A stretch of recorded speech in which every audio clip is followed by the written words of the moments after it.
Intereconomía te acompañamos donde tú quieras. Sintonízanos en directo a través de la radio, nuestra web, aplicación móvil o canal de YouTube. Si lo prefieres, también puedes encontrarnos en diferido a través de iVoox, Apple Podcast, Spotify y todas las plataformas de podcast. La mejor información económica en cualquier momento y desde cualquier lugar.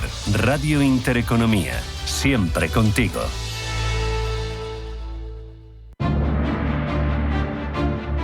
En Radio Intereconomía, Pulso Geopolítico. Análisis sobre los nuevos desafíos mundiales. Presenta Rafa Jiménez.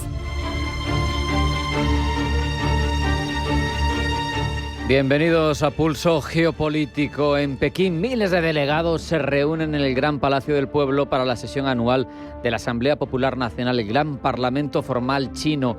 Podría parecer en una dictadura comunista y a simple vista que esto es nada más que una liturgia institucional más, un procedimiento burocrático más, pero nada más lejos de la realidad. Estas reuniones funcionan como el momento en el que el liderazgo chino aprovecha para explicar cómo es su visión del mundo, cómo piensa moverse dentro de él. Por eso conviene detenerse a ver lo que allí dentro sucede. Este año uno de los mensajes que emergen desde Pekín, liderado obviamente por Xi Jinping, es relevante porque habla de una potencia que está recalibrando su ritmo, su evolución. Quiere crecer en torno al 5%, una cifra generosa que para muchos países sería tremendamente exitosa, pero que si observamos la evolución en las últimas décadas de China es precisamente una de las más bajas, pero va en consonancia con la tendencia de moderación que el país viene experimentando desde hace unos años.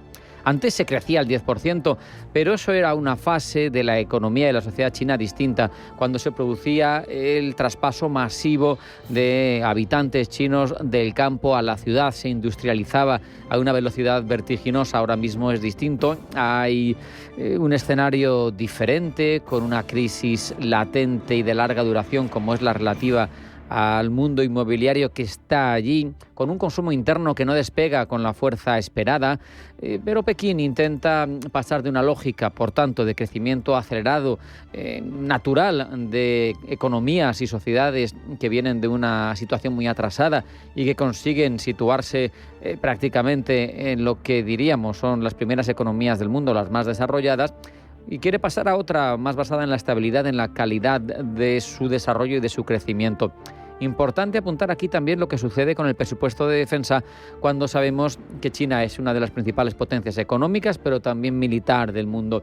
Marca cierta moderación respecto de ejercicios anteriores, pero Pekín no renuncia a la modernización de su ejército, a su ambición de convertir al Ejército Popular de Liberación en una fuerza de primer nivel internacional. Solo es que la economía se ajusta y que las prioridades internas ganan peso. Hay que recordar también que el contexto internacional ha cambiado bastante en los últimos meses para China, porque dos de sus socios fundamentales en materia energética, sabemos que es un consumidor intensivo de energía y de materias primas China, han tenido precisamente una evolución no demasiado positiva. Hablamos de Venezuela y de Nicolás Maduro, hablamos de Irán y Ali Khamenei. Esto es evidente, es un contratiempo para China, que probablemente tenga que renunciar al petróleo tan barato que le ofrecían estos dos aliados, especialmente relevante en el caso iraní por el volumen de importación de crudo que se producía desde Irán hacia China. Pero hay que analizar la reacción de Pekín.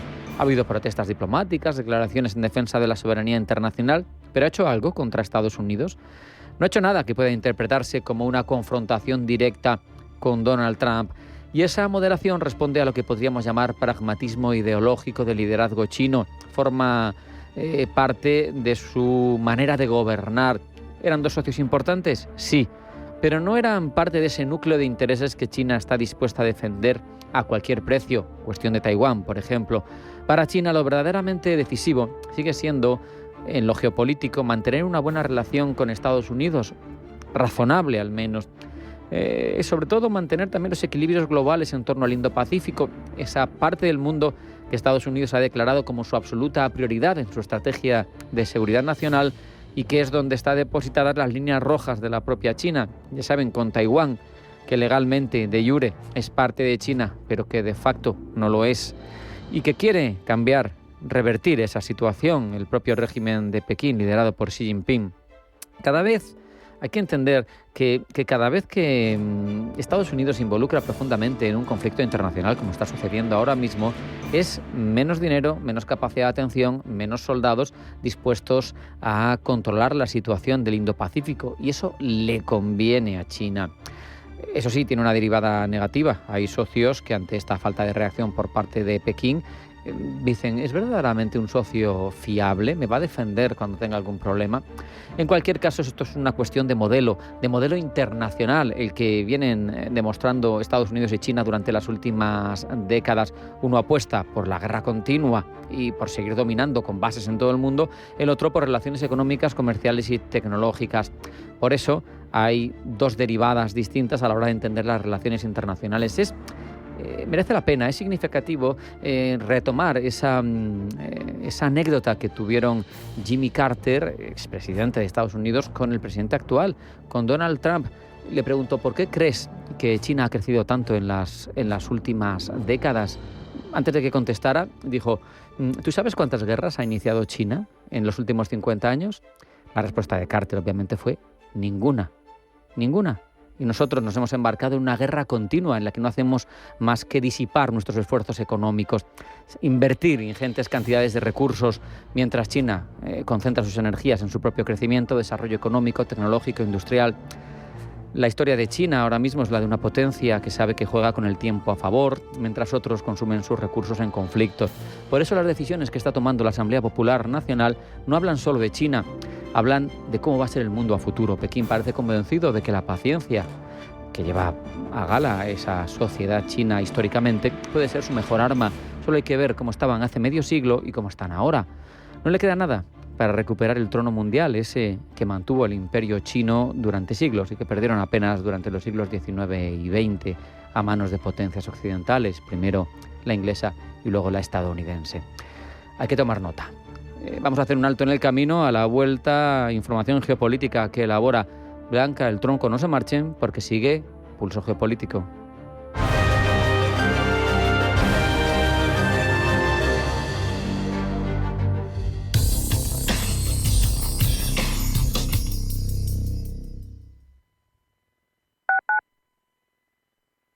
Si nos escucha, tiene el dial de su receptor en una de las emisoras de Radio Intereconomía. Geopolítica, mercados, bancos centrales, los temas más candentes que impactan en la economía mundial están en Visión Global. Cada tarde de lunes a viernes a las 7 con Marta Isern. Visión Global. Marcamos la diferencia. Radio Intereconomía. Atención inversor, únete al club de inversión de Grupos Eneas. Estamos especializados en la compra, reforma y venta de inmuebles y otros activos, ofreciendo rentabilidades muy atractivas. Coinvierte con nosotros. 91 639 0347. Grupos Eneas, tu aliado en la inversión. Viajes, destinos, cultura, gastronomía hacen diferente a cada viajero. Recorre el mundo cada semana con nuestro programa de viajes Clase Business. Descubre los mejores destinos de lujo y experiencias exclusivas de una manera diferente. Cada sábado de 12 a 1 del mediodía, escucha Clase Business con Elena Fraile en Radio Intereconomía. ¿Por qué ayudan los que ayudan? Trabajadores sociales, educadores, voluntarios, investigadores. A pesar de las dificultades, dedican su día a día a ayudar a los demás porque creen en la utopía de una sociedad más justa para todos. Porque lo imposible solo es un poco más difícil que las cosas difíciles. Fundación La Caixa. Creer para transformar. Los domingos a las 10 de la noche tienes una cita con El Club de los Negocios Raros. Un magazine dedicado al mundo de los libros. Actualidad, entrevistas, literatura y poesía tienen cabida en este espacio cultural de Radio Intereconomía. Dirigido por Andrés Sánchez Magro. Todos los domingos a las 10 de la noche.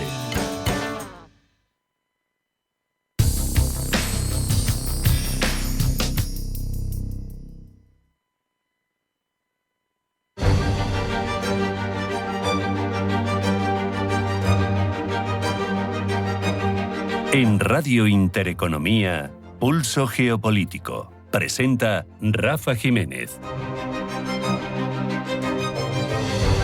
Afrontamos toda la información geopolítica de la jornada que elabora Blanca del Tronco. Blanca, bienvenida, buenas tardes. Buenas tardes. España envía a Chipre la fragata Cristóbal Colón. Viaja acompañada del portaaviones francés Charles de Gaulle y de otros navíos de la Armada griega. En breve, dicen fuentes de defensa, también partirá otro buque de aprovisionamiento, el Cantabria, para suministrarles combustible y apoyo logístico.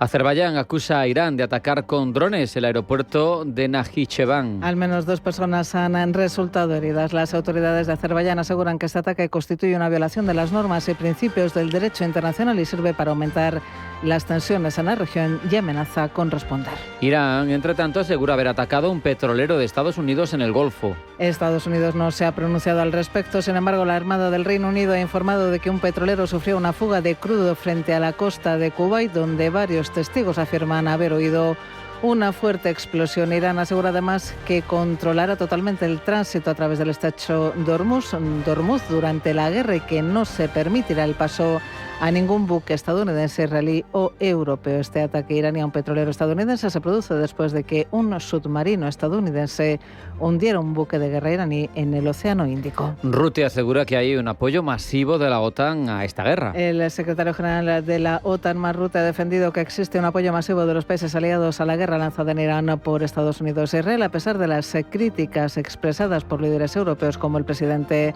del gobierno Pedro Sánchez. Desde Irán, entre tanto, niegan que se haya lanzado un misil contra Turquía después de que se informara de que las defensas de la OTAN en ese país habían interceptado un proyectil iraní.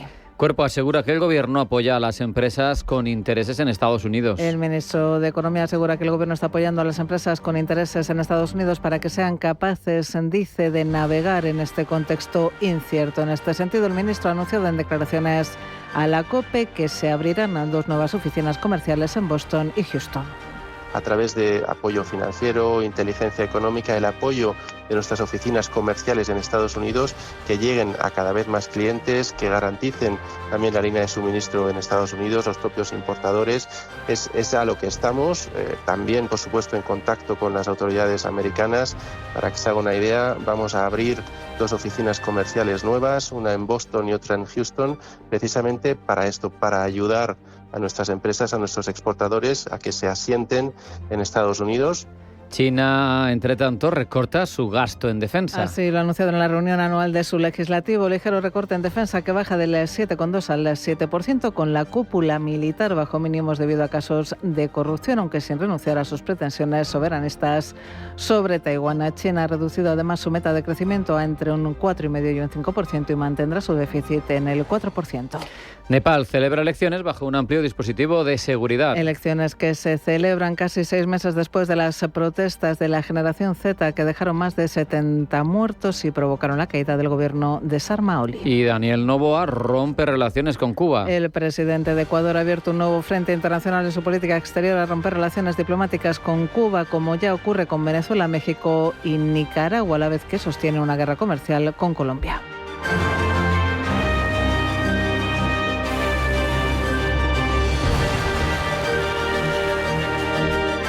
Profundizamos ya en todas estas informaciones geopolíticas, Blanca. El secretario general de la OTAN, Mark Rutte, asegura que hay un apoyo masivo de la Alianza Atlántica a Donald Trump en su guerra contra Irán. Es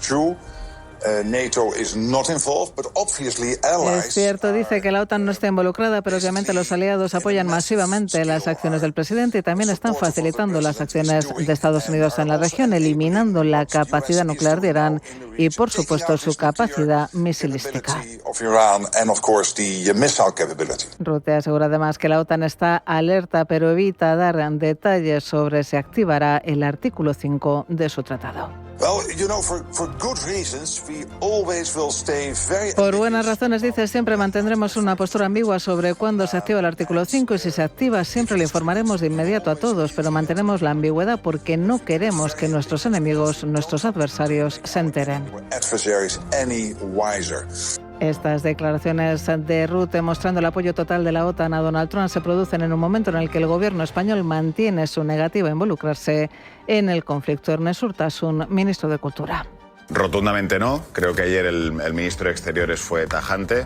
No sé si la portavoz de la Casa Blanca con estas insinuaciones pretendía desacreditar la posición española, pero la posición española es clara. Nosotros no vamos a colaborar con una guerra de agresión ilegal que nos retrotrae a la invasión ilegal de Irak, al cual nos arrastró el Partido Popular en el año 2004, y nosotros no vamos a hacer eso. Sin embargo, nuestro país ha confirmado que enviará la fragata Cristóbal Colón a Chipre en compañía del portaaviones francés Charles de Gaulle y de otros navíos de la Armada griega. También saldrá en breve el buque de aprovisionamiento Cantabria para suministrar combustible y prestar apoyo logístico. Italia, por su parte, ha confirmado que también enviará medios de defensa aérea a las naciones amistosas del Golfo Pérsico, mientras que Francia ha permitido este jueves a Estados Unidos utilizar temporalmente sus bases militares en Oriente Medio durante la operación conjunta de Estados Unidos-Israel contra Irán. Así lo ha confirmado un portavoz del Estado Mayor Conjunto francés, quien asegura que estos aviones contribuyen a la protección de los socios franceses en el Golfo. Francia, recordemos, tiene bases militares en Emiratos Árabes Unidos y Djibouti. De todo ello estarán hablando este jueves los ministros de Exteriores de la Unión Europea que se reúnen en Bruselas. A su llegada al encuentro, la jefa de la diplomacia comunitaria, Kaja Kallas, ha mostrado su solidaridad con España. Somos 27 países en la Unión Europea y hemos sido solidarios antes en diferentes tipos de crisis, así que, por supuesto, aunque tengamos opiniones diferentes sobre las cosas, al final creo que la solidaridad entre los Estados es clara. Claro, Kallas ha mostrado su preocupación además porque la subida del precio del petróleo beneficia a Rusia para seguir financiando su guerra en Ucrania. Cuando el precio del petróleo sube, en realidad beneficia a Rusia para financiar su guerra, y por eso tenemos que impulsar las prohibiciones que nos permitan reducir su flota en la sombra y los ingresos petroleros con los que Rusia financia esto. En cuanto a la tensión en el estrecho de Hormuz, estamos muy preocupados por la seguridad marítima y por eso se han enviado activos navales europeos a la región, ya que la seguridad del estrecho de Hormuz y las rutas comerciales son extremadamente importantes, tanto para la Unión Europea como para los países del Golfo, por lo que tratamos de mantener abiertas las rutas comerciales. Es lo que estamos haciendo con respecto a las misiones navales en Europa. Estrecho de Hormuz, que la Guardia Revolucionaria iraní dice controlar. No se permitirá, dicen desde Irán, el paso a ningún buque estadounidense, israelí o europeo. Advertencia de Irán tras anunciar además que ha atacado a un petrolero estadounidense en el Golfo Pérsico. Estados Unidos no se ha pronunciado al respecto. Sin embargo, la Armada del Reino Unido ha informado de que un petrolero sufrió una fuga de crudo frente a la costa de Kuwait, donde varios testigos afirman haber oído una fuerte explosión. Este ataque iraní a un petrolero estadounidense se produce después de que un submarino estadounidense hundiera un buque de guerra iraní en el Océano Índico. Mientras tanto, el conflicto se expande.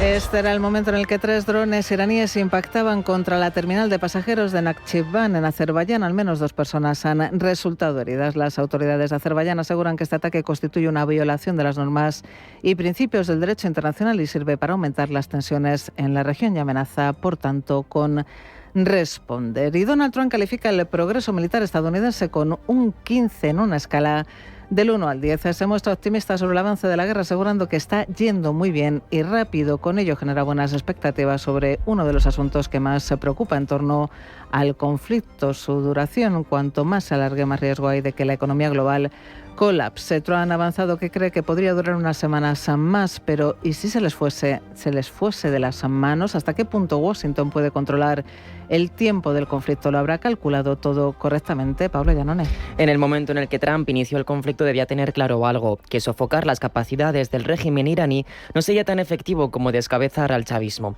Era de esperar que los ayatolás, una comunidad unida por la religión y no solo por el ansia de poder, serían mucho más fiel a su difunto líder que lo que fue la interina Delcy Rodríguez. Acabar con la cúpula chiita no sería ni inmediato ni pacífico. Y así lo demostró la rápida respuesta iraní, predecible pero no por ello inocua. Bases militares estadounidenses bombardeadas, centrales de gas y petróleo ardiendo, un estrecho de Hormuz congelado. El caos regional era de esperar. Están extendiendo ese caos. Quieren causar el mayor daño personal, material, a Estados Unidos e Israel, a los países árabes, y ahora ya están empezando a extenderlo. Carlos de Antonio Alcázar, coronel en la reserva y colaborador recurrente en nuestro programa, vio venir hace unas semanas que en caso de que Trump decidiese atacar a los ayatolás, lo haría en un momento en el que el impacto económico fuese lo menor posible. Trump, además de ser presidente de los Estados Unidos, es empresario. Entonces había cálculos hechos de decir, bueno, pues a partir del cierre de la bolsa en Nueva York podía empezar todo, ¿no? ¿Qué se lograba con eso? Pues se lograba que ese golpe bursátil no empezara... Se amortigua un poco porque hay 48 horas al menos. Efectivamente, se amortigua un poquito, las bolsas empiezan el lunes o abren el lunes, o alguna bolsa a lo mejor no abre. El cálculo económico es un elemento fundamental de una operación que a cada segundo que pasa se va haciendo más costosa para el mundo entero. Y por eso ya había señales de que los países del Golfo, coordinados por Estados Unidos, se estaban preparando para este suceso. Arabia Saudí había comenzado a aumentar producción y exportaciones como contingencia ante un posible conflicto con Irán. Emiratos ya planeaba exportar más crudo Murba. Ayer mismo el gobierno estadounidense anunció que sus departamentos de defensa y energía están preparando el terreno para hacer seguro el tránsito por Hormuz, lo que podría incluir escoltas navales para petroleros. De esta manera generan calma y hacen creer que Estados Unidos controla la situación. Precisamente el mensaje de tranquilidad ha sido una constante desde que el conflicto comenzó. La palabra temporal es esencial en un contexto en el que cada segundo cuenta. Y como cada segundo cuenta, cada imprevisto pone en peligro la coreografía estadounidense-israelí. Ahora que las bases estadounidenses de Oriente Próximo están en peligro, Trump necesita el apoyo de aliados tradicionales, bastante cuestionado ahora mismo. La posición del gobierno de España se resume en 4 palabras: no a la guerra. Trump seguramente ve venir este obstáculo por parte de España y Reino Unido, un obstáculo peligroso para sus requerimientos, pero parecía tener preparado ya un as bajo la manga: la humillación a Starmer y la amenaza del embargo a España, medidas que parecen haber funcionado para que Reino Unido preste su base de Diego García y España movilice su fragata más avanzada. Vemos que Trump puede controlar a sus socios. Lo que no puede controlar, por muchos servicios de inteligencia que tenga, es lo que pasa dentro de Irán. Las protestas que inundaron el país persa a finales de enero fueron una señal. Una población cada vez más crispada y un pueblo iraní aparentemente unido en un fin común era lo que Estados Unidos necesitaba. Si logra debilitar el poder del régimen con un conflicto como el actual, podría allanar el camino a la población. Para ello, el factor tiempo vuelve a ser fundamental. Al fin y al cabo, es una guerra de desgaste y hay que esperar a que llegue el punto de culminación. Nosotros llamamos punto culminante a ese punto en el que ya alguien no se puede defender o alguien no puede atacar más. Entonces ahora estamos viendo cuántos misiles le quedan a uno y cuántos interceptores o de otro tipo, o aviones, o cómo pueden interceptar todos los misiles. No obstante, no es sota, caballo y rey. Minorías étnicas como los kurdos y los baluchis tienen en común su hartazgo hacia los ayatolás, pero siguen siendo facciones que forman parte de un todo reprimido. Su presión interna podría ser clave para acabar con el régimen cuando se debilite tras semanas de conflicto. Pero, ¿qué pasará después de esto? De momento, Washington se puede contentar con que el régimen esté tan debilitado que acabe rindiendo sin saber qué pasará después. Este será el titular que necesitará para encarar sus elecciones de medio mandato. No sería la primera vez que la política exterior de un presidente estadounidense lo hunde en las urnas. Un fallo de cálculo estratégico puede tener un gran coste político, Pablo. En este sentido, Trump podría inspirarse en la Guerra del Golfo de 1991. Bush pretendía acabar con la invasión de Saddam Hussein a Kuwait en cuestión de semanas y lo logró reforzando su postura de cara a las elecciones del 92. No obstante, aquí el fallo de cálculo fue que la subida del precio del petróleo coincidió con la crisis inmobiliaria y financiera de Estados Unidos, lo que provocó la derrota de Bush frente a Clinton. Tener la iniciativa bélica puede ser una manera de evitar consecuencias nefastas como esta para la política interna. Bush no controlaba a Hussein, Trump sí controla su declaración de guerra a Irán y sabe que es mejor iniciar el conflicto a 3 años de las elecciones federales que a 1, como le pasó a Bush. No obstante, Trump podría correr un destino similar al de Lyndon B. Johnson, quien en el año 1968 decidió no presentarse a las elecciones después de que el conflicto de Vietnam se convirtiese en una guerra de desgaste con miles de bajas. Este era el sonido de una guerra que Estados Unidos infravaloró. Washington pensaba que en Vietnam, como en un país en apariencia débil, un eslabón comunista más, fácil de derrotar. Lo que no esperaba es que el nacionalismo de Ho Chi Minh orquestase a los combatientes a través del terreno vietnamita de aquella manera. Tenían una voluntad feroz de luchar que chocó con el rechazo de la opinión pública estadounidense. Washington no controlaba ni el terreno ni a la prensa, lo que acabó por llevar a Johnson a la derrota política. Nixon aprovechó el momento para prometer que acabaría con el conflicto, incluso preparó una campaña publicitaria que sonaba así. Never has so much military, economic and diplomatic power been used so ineffectively. Tras llegar a la presidencia, Nixon reforzó el ejército de Vietnam del Sur y en el 72 empezó a retirar a las tropas estadounidenses del país, lo que le ayudó a renovar su mandato. La clave fue hacer creer a la opinión pública que estaba acabando con la guerra en lugar de estancarla. Pero una guerra larga no tiene por qué ser un motivo de derrota electoral, siempre y cuando haya una buena razón para ello. El atentado contra las Torres Gemelas llevó a George Bush a invadir Afganistán para destruir a Al-Qaeda y sacar a los talibanes del poder.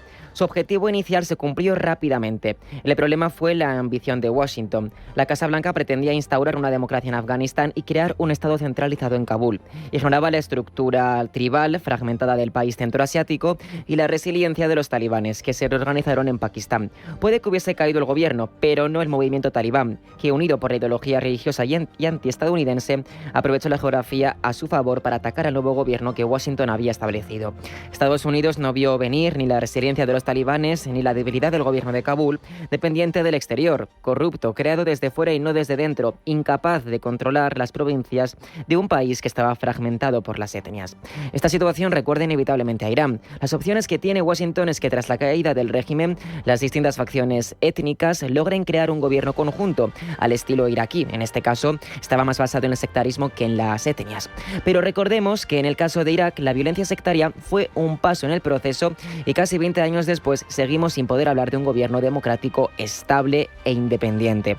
Al menos sí es un ejemplo de éxito intervencionista en comparación a Afganistán.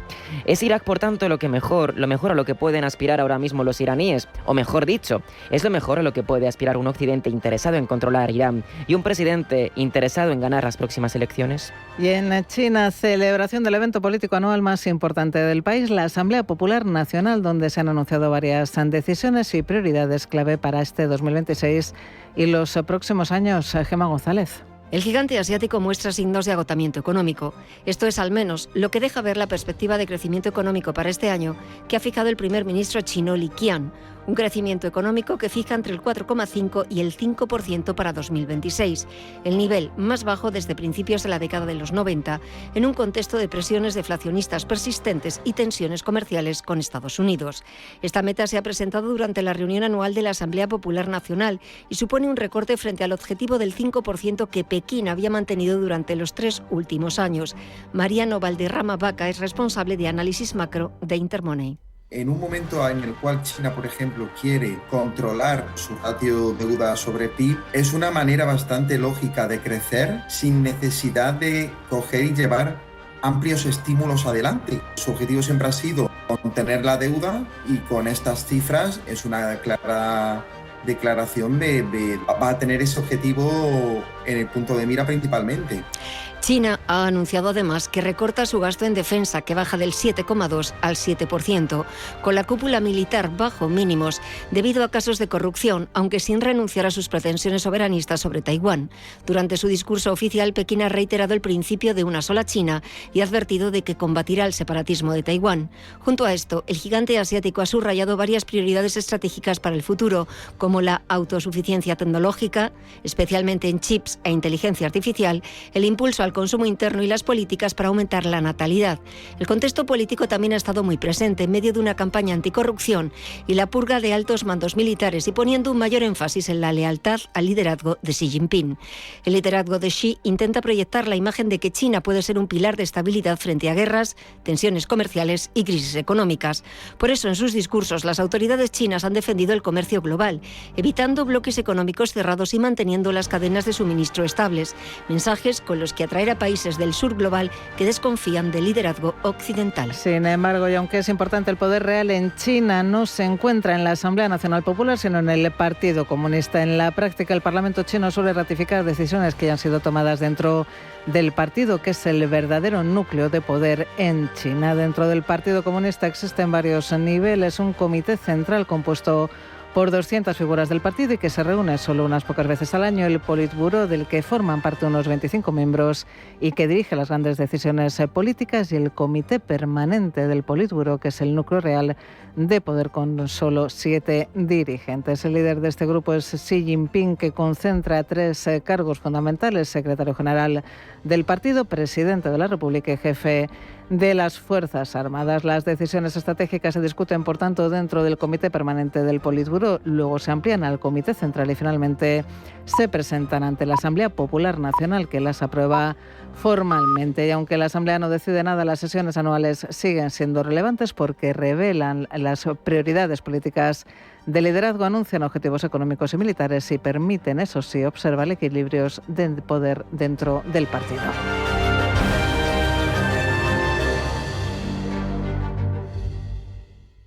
¿Estás listo para que tu evento de empresa sea algo único? WASHOW Madrid, donde cada detalle está pensado para inspirar, conectar y celebrar. Música, gastronomía y tecnología se unen para que tus invitados vivan una experiencia inolvidable. El show más espectacular del mundo. Más información en washow.com. Perdona, ¿tú quién eres? Javier, gestor de ceremonias. Vengo a casarme contigo. ¿Qué? ¿Y Carlos, mi novio? Carlos no asiste a ceremonias. Es el procedimiento. Absurdo, ¿verdad? Así firma la mayoría su hipoteca, con un desconocido. En Eurocaja Rural, tu director te escucha, adapta tu hipoteca, te lo explica todo y te acompaña a la firma. Más información en eurocajarural.es. Eurocaja Rural, la hipoteca que tú quieres. Si te preguntan qué escuchas, di Radio Intereconomía. A mí lo que más me gusta de Pulso Geopolítico, sinceramente, es la claridad con que Rafa trata los temas, que al final es lo que yo estoy buscando cuando pongo la radio. A mí por las tardes me encanta tener una visión global de la jornada con Marta Isser. Yo escucho Intereconomía Inmobiliario con Elena Fraile para estar al día de lo que pasa en el sector. Radio Intereconomía. Piensa y sé diferente.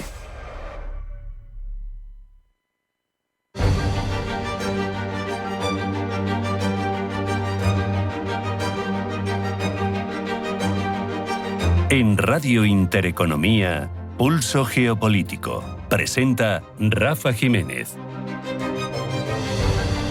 La guerra, lo sabemos, está cambiando a una velocidad que obliga a replantear casi todos los conceptos clásicos de la defensa.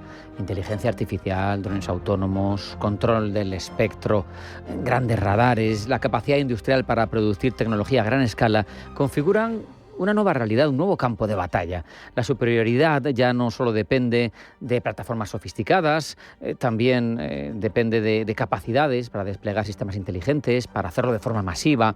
Es complejo y por eso, para aclarar conceptos, recibimos a Mateo Burgos García, director de la Cátedra ISDEFE en Defensa y Seguridad de la Universidad Politécnica de Madrid. Mateo, bienvenido, buenas tardes. Hola, buenas tardes, muchas gracias. Durante décadas, lo sabemos todos, pues el poder militar se ha medido en cosas tradicionales, ¿no? Portaaviones, cazas, etcétera. ¿La ventaja estratégica tú crees que ahora puede depender de tecnologías, de enjambres de sistemas autónomos?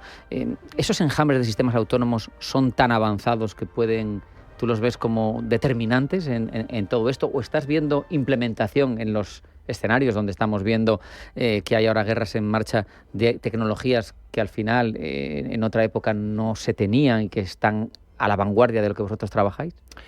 Sí, o sea, efectivamente yo creo que desgraciadamente estamos viendo últimamente muchos conflictos y lo que se está viendo es que ha habido un cambio tecnológico muy importante, ¿no? Efectivamente hace unos años pues los drones eran casi una curiosidad y había realmente pocas aplicaciones y realmente ahora estamos viendo la cantidad de ellos que se despliegan y se despliegan porque se ha visto que son efectivos en campo de batalla, ¿no? Quiere decir que los militares son listos, ¿no? Y hacen las cosas pues en función de los resultados. Y yo creo que la tecnología a la que están evolucionando las cosas, o sea, los drones que se lanzaban en los primeros años de la guerra de Ucrania y los que están lanzando ahora y cómo los están guiando, son totalmente distintos, ¿no? O sea, la operación en campo de batalla está siendo un impulsor, un revulsivo muy grande para ese avance tecnológico, ¿no? Mateo, tú trabajas en ámbitos como el radar, la vigilancia del espectro, pues, telecomunicaciones también que se aplican a defensa. Estos escenarios de guerra altamente automatizada, ¿qué papel va a jugar el dominio del espectro electromagnético? ¿Es importante? Bueno, es fundamental, ¿no? De hecho, pues los ámbitos un poco de guerra electrónica y el control del espectro, desde hace mucho tiempo se sabe que te da una ventaja tremenda, ¿no? Porque todos los sensores, todas las comunicaciones, de hecho, por ejemplo, hablando en particular de los drones, el tema de poder controlar el espectro electromagnético que hace el guiado o con el que saca la navegación los drones, pues te permite simplemente el poder neutralizarlos, ¿no? Y de hecho hay una palabra que suena desde hace muchos años, que es la guerra electrónica, y bueno, desgraciadamente se hizo una predicción hace muchos años que decían que en el futuro pues las guerras se librarían solo en el espectro y que no habría bajas humanas, porque el que tuviera el control del espectro pues ya se sabría que habría ganado y no sería necesario exponer a las personas, ¿no? Desgraciadamente no se ha llegado a esa situación, las personas todavía siguen muriendo, pero es verdad que el control del espectro es un elemento clave, ¿no? en todo esto, ¿no? Y son las comunicaciones, la guerra electrónica, el control de sensores, etcétera. Al final, una guerra de interferencias, ¿no? De ciberataques, incluso de manipulación de señales. Si engañas al contrario y tienes la capacidad, tienes una ventaja, ¿no? Sí, evidentemente el tema de las interferencias es, bueno, hablando un poco sobre todo de drones, ¿no? Que es creo que es lo que ahora mismo más se está desplegando, te diría que ha sido el elemento clave para neutralizar los drones hasta hace poco, pero ahora mismo ya se ha quedado pequeño, ¿no? Porque precisamente con la irrupción de la inteligencia artificial, de la capacidad de que los drones vuelen pues con referencias visuales, con otro tipo de sensores, a lo mejor de tipo inercial, que no necesitan el espectro electromagnético, pues ahora mismo nos enfrentamos a una amenaza en el que ya la mera interferencia electromagnética empieza a no ser suficiente, ¿no? Incluso, no sé si esto lo sabe la gente, ya se lanzan no controlados por radio o con GPS, sino incluso atados a una fibra óptica, ¿no? Desde una fibra que alcanza 20 kilómetros y que ahí pues ya puedes controlar el espectro en el aire porque van por la fibra. Entonces, la amenaza cada vez es mayor y bueno, nosotros trabajamos un poco en intentar, sobre todo, que esa amenaza pues no tenga efecto y neutralizar el dron antes de que haga impacto, ¿no? Que es... En estos escenarios hay cuestiones variadas que pesan, pero ¿cuáles pesan más en tu opinión? ¿Algoritmos avanzados, capacidad de producir software, hardware, sensores, chips, plataformas en grandes cantidades? ¿Qué es lo determinante para las ventajas? ¿El software, el hardware? Bueno, yo creo que todo es importante porque la verdad que los sistemas cada vez son más complejos, ¿no? Y yo creo que el software, el hardware, la capacidad de fabricación, todo eso tiene que ir de la mano. Y el problema un poco de la complejidad es que hoy en día, o tal como se ha desarrollado la tecnología, es muy difícil ser autónomo en todo. Es decir, es muy difícil tener un sistema en el que tienes el hardware, tienes el software, haces los chips, haces la inteligencia artificial y entonces al final resulta que en tu sistema siempre recurres a un proveedor que es extracomunitario, fuera de la OTAN, no sé qué, y que en un momento de conflicto pues resulta que creías que era tu amigo y no lo es. Entonces yo creo que ahora hay una palabra que suena mucho en el ámbito europeo y es que creo que la clave es el tener la autonomía tecnológica, es decir, la capacidad de hacer los sistemas enteros sin necesidad de recurrir a terceros. Y creo que tener una mentalidad europea para esto es una tarea pendiente, ¿no? Sabemos que, por ejemplo, si queremos hablar de proveedores masivos de drones, pues está Turquía, que es más cercana a la Unión Europea, de toda la cadena.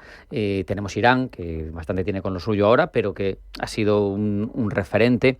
Nosotros somos capaces, en Europa, me refiero, de retomar esas capacidades para tener toda la cadena de valor. Tú que conoces desde la academia, pero desde el aspecto práctico de una ingeniería, de un dron de alta tecnología, de un dron que pueda aplicarse en el campo de batalla sin acudir a eso que tú decías, a los de fuera. Yo creo que estamos muy lejos de eso, ¿no? Y yo creo que además, sobre todo, creo que la mentalidad de la Unión Europea no está tanto en producir drones, sino en producir un escudo antidrones, ¿no? Yo creo que es más el miedo al ataque lo que nos está moviendo ahora y además creo que es una opción adecuada, ¿no? Pero no hay que olvidar también que muchos de esos drones o muchas de esas amenazas solo se pueden neutralizar con un dron interceptor, ¿no? Entonces yo creo que también tendríamos que empezar a poner ahí el chip en, efectivamente, como bien dices, recuperar nuestra capacidad productiva y empezar a hacer también producción de drones, no sé si masiva, ¿no? Porque yo creo que la producción de drones masiva está más bien pensando en actividades atacantes y creo que no es el espíritu de la Unión Europea, afortunadamente, ¿no? Pero al menos con finalidades defensivas, ¿no? Claro, cuando nos cuentas realidades tecnológicas como la fibra óptica guiando drones en el campo de batalla, o la inteligencia artificial aplicada al reconocimiento y que así no tenga necesidades de estar en contacto con su conductor, vamos a decir, el jamming, por ejemplo, queda inutilizado, ¿no? Ya no tiene sentido. Entonces, es bastante preocupante. ¿Cómo lo haces? ¿Con drones interceptores o de qué otra manera? ¿Con láseres? Yo no sé. Yo hablo desde el desconocimiento absoluto, Mateo? No, yo creo que hablas con mucho conocimiento, ¿no? Efectivamente, es un poco lo que comentaba antes. Yo creo que ahora mismo el jamming, que ha sido que genera interferencias, ¿no? Ha sido la defensa tradicional, se ha quedado corta y efectivamente pues cosas como el láser se están planteando, pero también creo que es insuficiente, ¿no? Pues el láser son elementos muy aparatosos, requieren además un tiempo de que el láser esté encima del dron grande, el dron se mueve deprisa y es muy difícil de apuntar. Entonces ahora uno de los ámbitos más donde se está trabajando más es en la generación también de interferencias, pero que sean de muy alta potencia, ¿no? Lo que se llama efectores de energía dirigida, ¿no? En donde lo que vas a hacer es, en un caso límite incluso, pues llegar a destruir la electrónica del dron, o si no, por ejemplo, interferir en los motores, que los motores ya no funcionen adecuadamente. Y, por ejemplo, un multirotor, pues si los motores no están bien sincronizados, pierde la estabilidad y cae, ¿no? Entonces, algún tipo de señal, que el reto está en que tiene que ser de mucha energía y que tiene además la ventaja de que puedes actuar sobre varios drones a la vez, ¿no? Porque el problema del láser es que si te atacan con 100 drones a la vez, tienes que ir uno por uno. Y el problema es que sí, es muy efectivo porque has eliminado a 95, pero te da uno de los 5 y estás muerto, ¿no? Y ese es el gran problema, ¿no? Claro, con esos ataques con enjambre que se producen para vulnerar por saturación las defensas, es tremendo.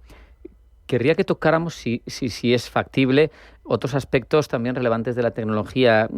Satélites se pueden también afectar, cuando sabemos que los satélites son fundamentales no solo para las comunicaciones globales, sino hay satélites OTAN que dan ciertas características, ciertas posibilidades de visión a los ejércitos, y si los dejas ciegos, y yo supongo que hay armas también y medios tecnológicos que se utilizan para intentar sacar ventaja en este dominio, el ultraterrestre, ¿no? Sí, por supuesto. O sea, aquí todo el mundo juega sucio, ¿no? Y evidentemente, pues los satélites...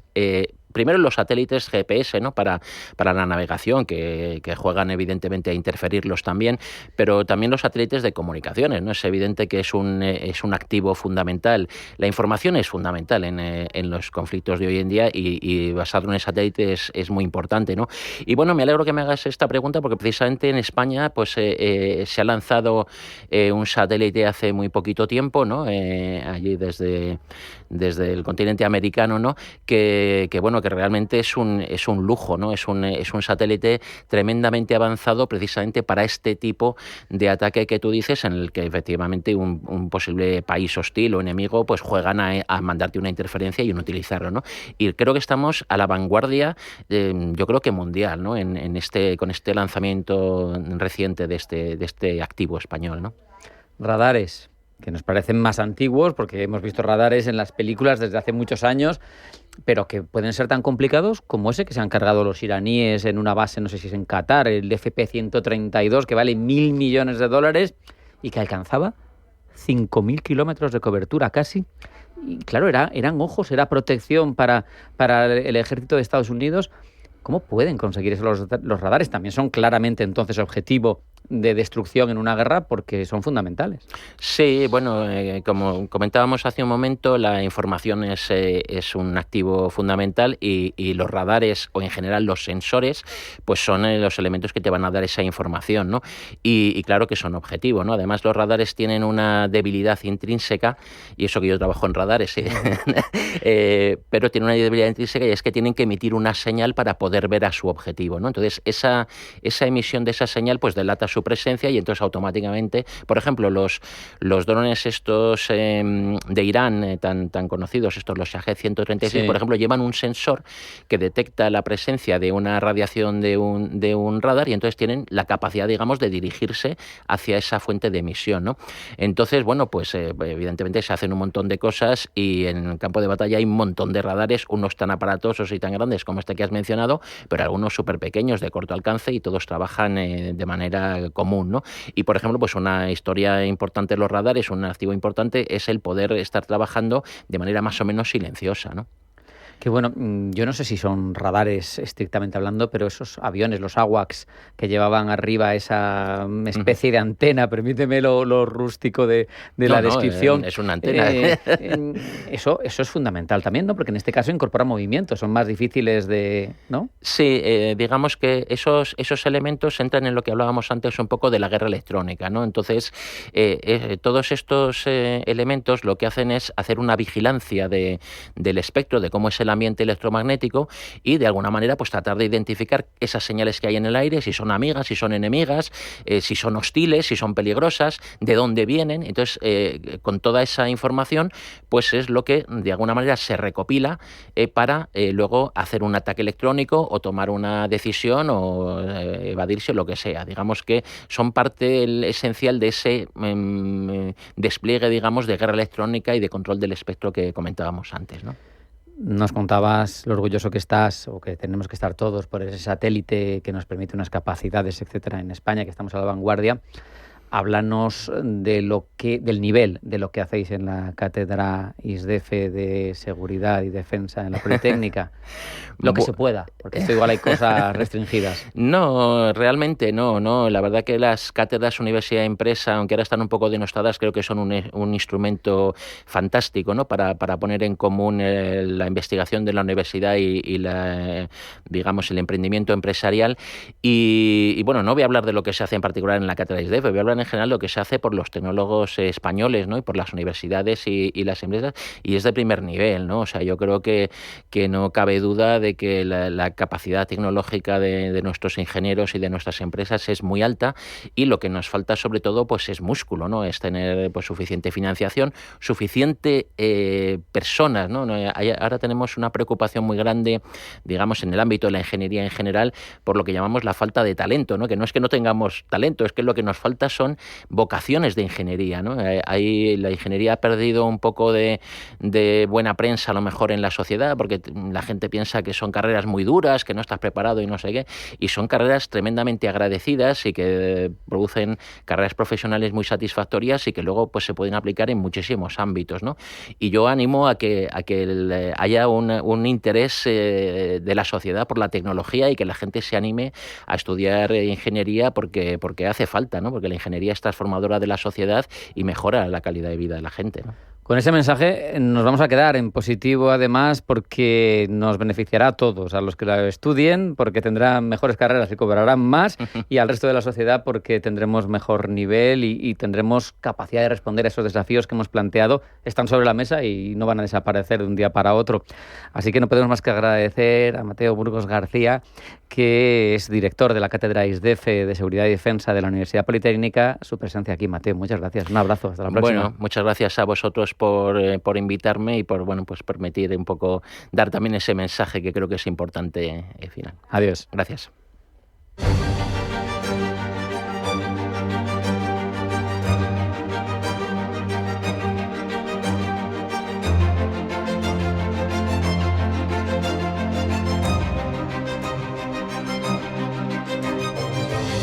En Radio Intereconomía, Pulso Geopolítico.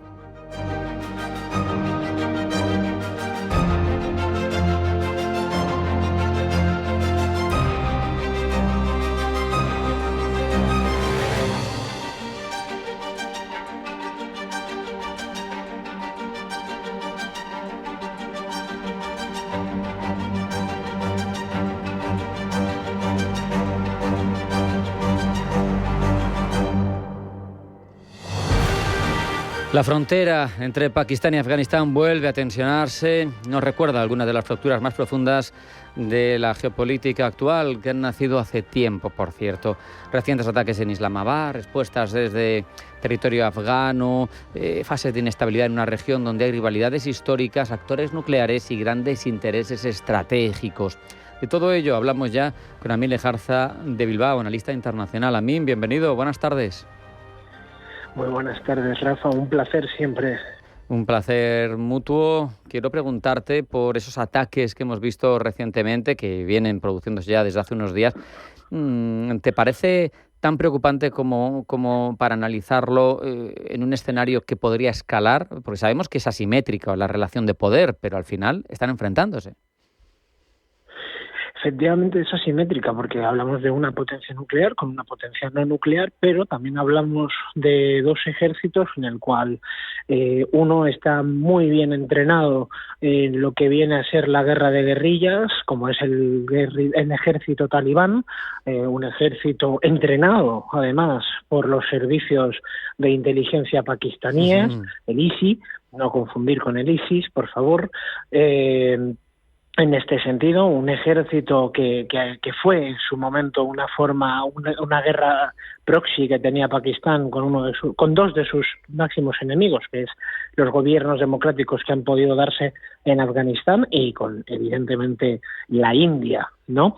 Entonces, actualmente sí, es algo preocupante, sobre todo por lo que estamos viendo en la región, que imagino que estaréis también analizando, evidentemente, en el pulso geopolítico, claro, con un actor tan cercano como es Irán. Pero ahora sigamos con Pakistán y Afganistán.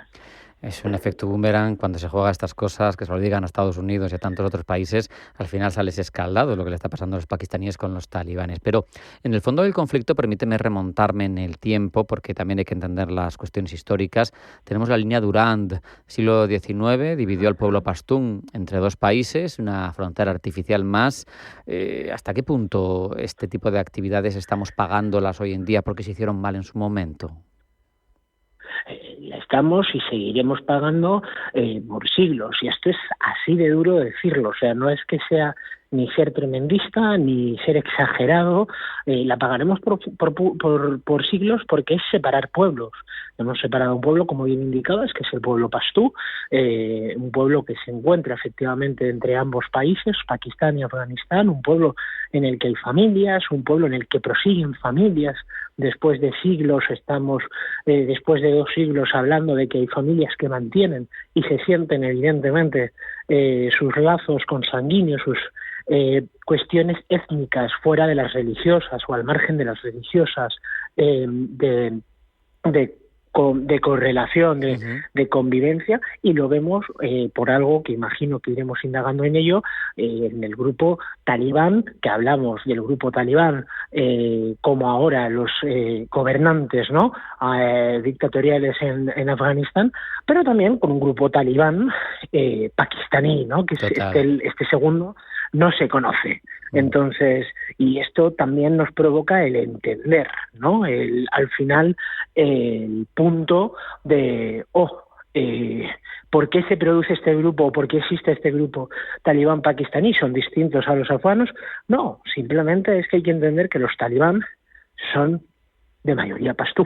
Claro, Tehrik-e-Talibán es el grupo al que te estás refiriendo, ¿verdad? Efectivamente, perdón, sí. Gracias por aclarar el nombre. Por aportar algo más, pero es evidente que se jugó a dos bandas de Pakistán en su momento, cuando le interesaba para influir y para tener esa guerra proxy, jugar con la presencia de talibanes en su territorio, pues al final le ha generado también, hay que entender cuestiones también culturales, con el Pastunwali, ese código de honor de los pastunes, que al final les hace que la frontera artificial pues no sea eso, más que una línea occidental, que a ellos no les importa nada. Oye, tenemos siempre el tiempo tasado, Amin, ya lo sabes. Entonces voy a tocar otros asuntos que también me parecen fundamentales. Sabemos que Pakistán es potencia nuclear. Yo no sé si esto le da una dimensión al conflicto. No digo que vayan a lanzar ninguna bomba nuclear, ni muchísimo menos. Pero tenemos a la India, que puede intentar hacer pinza con los talibán, que también es potencia nuclear. ¿Esto tiene otro rango cuando hay potencias de este tipo implicadas?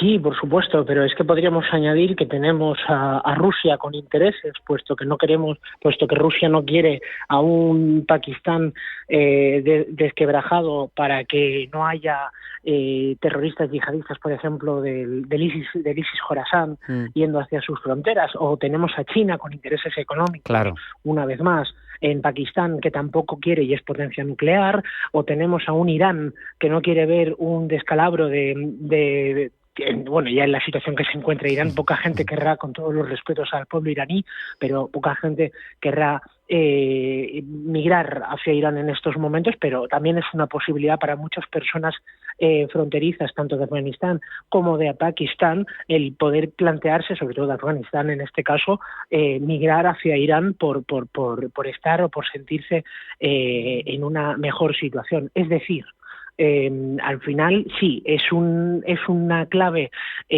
bastante relevante, pero hay demasiadas potencias que son de carácter nuclear, que están en este conflicto, que yo te diría que el conflicto puede darse más en unas dimensiones convencionales, en una guerra de guerrillas inclusive, que es a donde lo llevaría o lo intentaría llevar los talibán, que es donde ellos se sentirían cómodos, pero bueno, el poder aéreo es algo que tiene el ejército pakistaní, lo hemos visto con los bombardeos sobre ese distrito sexto de Kabul, ¿no? Y esta guerra puede ser una guerra, si se diera o si escalase, bastante asimétrica, como comentabas al principio, pero donde ambos ejércitos tienen sus puntos fuertes o muy fuertes. Y en este caso, yo creo que para Pakistán el arma nuclear no puede ser un factor fundamental, porque creo que hay demasiados intereses de demasiadas potencias nucleares en la zona que lo mitigarían de manera diplomática, y si hiciese falta, incluso llegando a plantearle sanciones u otra línea más dura. El hecho de que China haya tenido buenas relaciones con los talibanes, que necesite Afganistán, pero necesite fundamentalmente a Pakistán, con ese puerto de Gwadar, con esa salida al Índico, puede ayudar a que medie de alguna manera, a que imponga esa autoritas que supone su poderío económico. No digo el ejército, porque normalmente la India, salvo en cuestiones fronterizas, no suele echar mano del ejército, pero bueno. Es el actor, o sea, China es el actor que tiene que mediar en este conflicto, porque esto se le escapa a los Estados Unidos, ¿no? Estados Unidos, que por ejemplo ha querido, que ha sido un aliado de Pakistán, que quiere recuperar su base aérea que tenía en Bagram, que quiere controlar un poco otra vez en la zona y demás. Es decir, ese actor hegemónico que hemos tenido de Estados Unidos toda la vida, lo quitamos de la ecuación y me alegro de que ni lo esté mencionando más yo que tú en las preguntas. Y es verdad, sí, sería en todo caso en este momento, y si no China, tendrían que mediar los que ya mediaron hace 3-4 meses, que fueron Turquía y Qatar. O sea, serían realmente los actores mediantes para que pueden llevarse más o menos bien con casi todos los actores, y digo más o menos bien, porque tampoco aquí todos somos amigos, ya sabemos cómo es el mundo actual. Tenemos 30 segundos, Amin, para que nos cuentes un escenario más probable a corto o medio plazo. ¿Cuál ves tú? Pues con todos los respetos, veo que va a ser un escenario bastante complejo, es bastante complicado, no es un buen escenario. No auguro que vaya a haber una desescalada en el corto plazo, en el medio es posible. Con esa reflexión nos vamos a quedar, un asunto de largo recorrido, relevante, una zona verdaderamente clave del mundo, que hemos tratado hoy con Amin Lejarza de Bilbao Esai, analista internacional. Muchas gracias, Amin, siempre es un placer hablar contigo. Un abrazo, hasta la próxima. Un placer. Muchísimas gracias. El placer es mío siempre. Hasta aquí hemos llegado en esta edición de Pulso Geopolítico, en la que hemos reflexionado sobre China y sus reuniones políticas anuales relevantes. Les hemos contado toda la actualidad geopolítica internacional y hemos ahondado en dos cuestiones: la tecnología y cómo está transformando los escenarios de batalla, y ese conflicto entre Afganistán y Pakistán, que está convirtiendo a Asia en un polvorín si lo sumamos a Irán y si vemos las expectativas a futuro. Sean felices, pasen buena tarde y acudan a su cita mañana con nosotros. Esto es Pulso Geopolítico. Hasta mañana.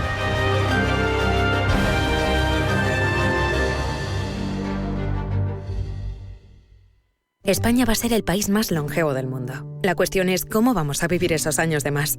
No nos vamos a conformar solo con cumplir años, queremos vivirlos al máximo. Y para eso Asisa presenta Bienvejecer. Cuidarse hoy para vivir mejor mañana. Descúbrelo en bienvejecer.es. Asisa, mejor así. Empresa colaboradora de Teatro Real cerca de ti.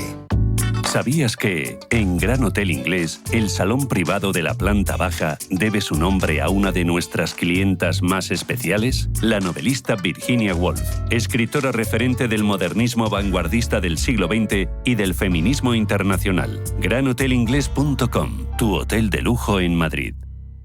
Viajes, destinos, cultura, gastronomía hacen diferente a cada viajero. Recorre el mundo cada semana con nuestro programa de viajes Clase Business. Descubre los mejores destinos de lujo y experiencias exclusivas de una manera diferente. Cada sábado de 12 a 1 del mediodía, escucha Clase Business con Elena Fraile en Radio Intereconomía. Radio Intereconomía, la radio de los negocios para estar bien informado.